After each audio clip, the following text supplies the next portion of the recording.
I just want to welcome you to this video, which gives consideration to the important topic of giving. And I want to start with something obvious, really. I want to start with the fact that Jesus himself invites us into the privilege of giving that facilitates the building of his kingdom here on earth. In Matthew chapter 10, we encounter the story of Jesus sending his disciples out on mission. And in verse 8 in that passage, as he sends them out to do his kingdom work, he tells them this: freely you have received, freely give. He's encouraging them to take radical steps as they join in with him in his work. And what was true for them is true for us too. Freely we have received. We've received so much. We've received life in all its fullness. We've received life eternal. We've received that life. It begins now and it goes on forever. We've received a salvation that we don't deserve from a generous, self-giving God.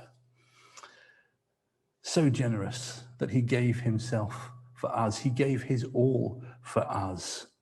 Freely you have received, freely give. It challenges us, that short statement from Jesus. What are we to do with what we have received from him? Well, just what he says. In return, freely give. Give freely to his work, that others may come to receive what we have received and be blessed in that way. It's easy to lose sight of that when the world is pressing in on us and pressures rise. So easy to lose sight of that we even make jokes about our giving and our lack of it. Here's one that I've heard recently, which has almost risen to the top of the favourites list. It's about two spiders in church. There's one called Bob, one called Derek. Bob and Derek lived in a church. They were church spiders. Bob was furiously frustrated with where he lived. He was the pulpit spider. And he bumped in to Derek and said, I can't live there anymore, Derek. I can't keep spinning my web in that place. This new vicar, he comes in, he throws his arms around.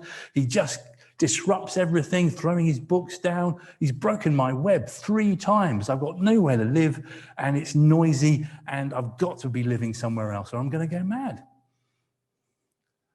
Derek says to Bob, look, it's all right. I've got just the place for you to come and live. Come and live with me. Where I live, it's a dark, untroubled corner of the church. No one ever goes there. Bob says, Derek, that sounds fantastic. Where is this place that you live? It's the collection box, Bob.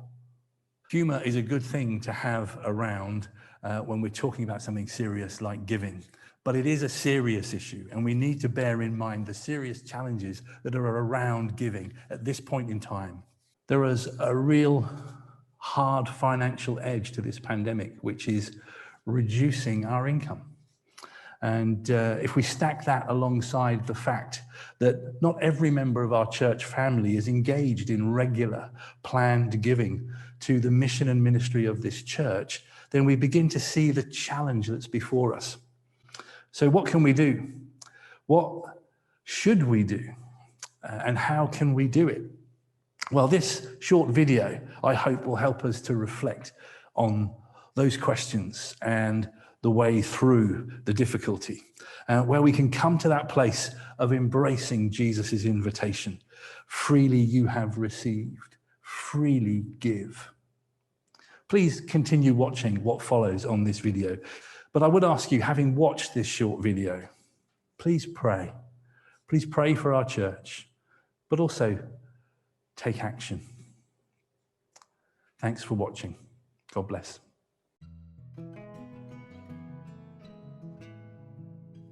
As Christians, we give generously, and we do that because we recognize what God has given us. Everything we have comes from God.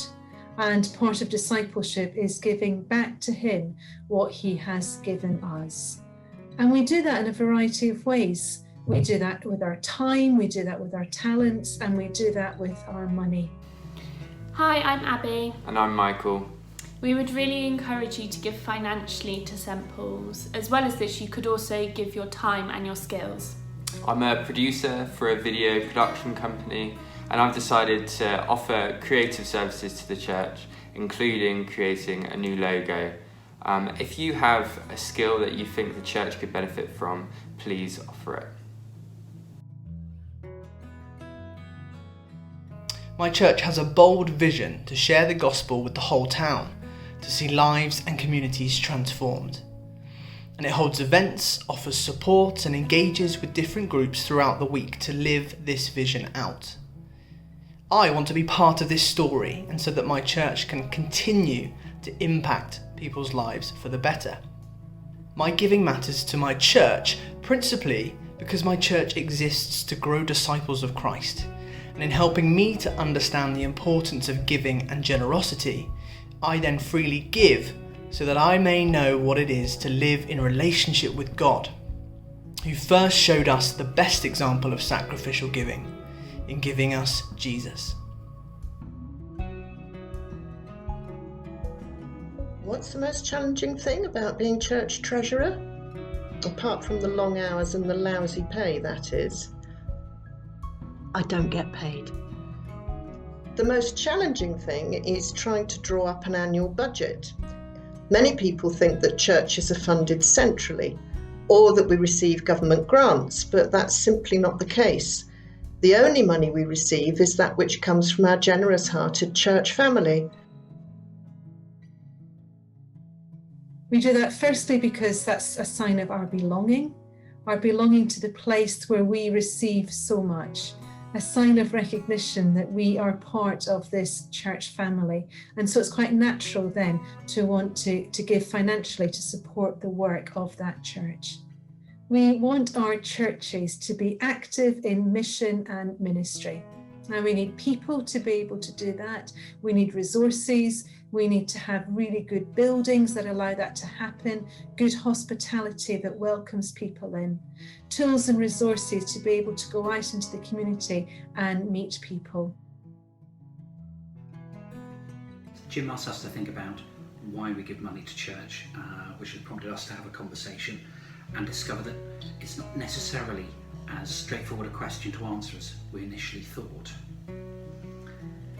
So we think that we give money back to church out of gratitude to God, gratitude for everything that He's done for us. It's great to be able to give something back. And also thinking that the money that we have is a gift from God to be used wisely. He's given it to us to be stewards of. And so we need to think carefully about how we use all of it.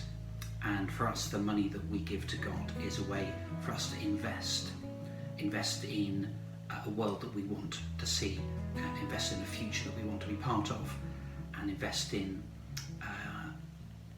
talented and motivated people to be able to come and work at the church, for the church to be able to buy equipment such that it can put on the facilities that it puts on. So not so much it being purely a gift, but also it being an investment.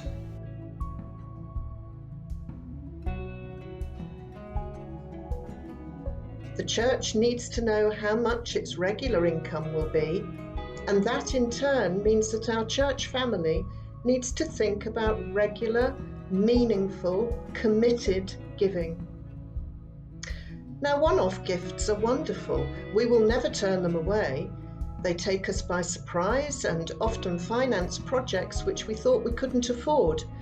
But they are no substitute for regular, faithful and committed giving, because we can't budget regular expenditure on irregular income. And another challenge with regard to our giving is what's called stagnated giving. And this refers to those who have decided at some point in the past that they should give regularly to the Lord's work, and that's what they've done faithfully ever since. But they've never revisited or reconsidered the amount which they give, and hence the value of that gift has steadily eroded over the passage of time. What you give to the Lord's work here at St Paul's is between you and God. But when we think of what God has done for us, the only possible response is to give generously out of what He has so abundantly given to us. That can be our only response, can't it? And as we do what God calls us to do, our deep longing is that more people come to know Jesus for themselves. What a joy. What a joy to be giving to something that allows kingdom work to happen. I pray that you will sense that joy and that you will give generously.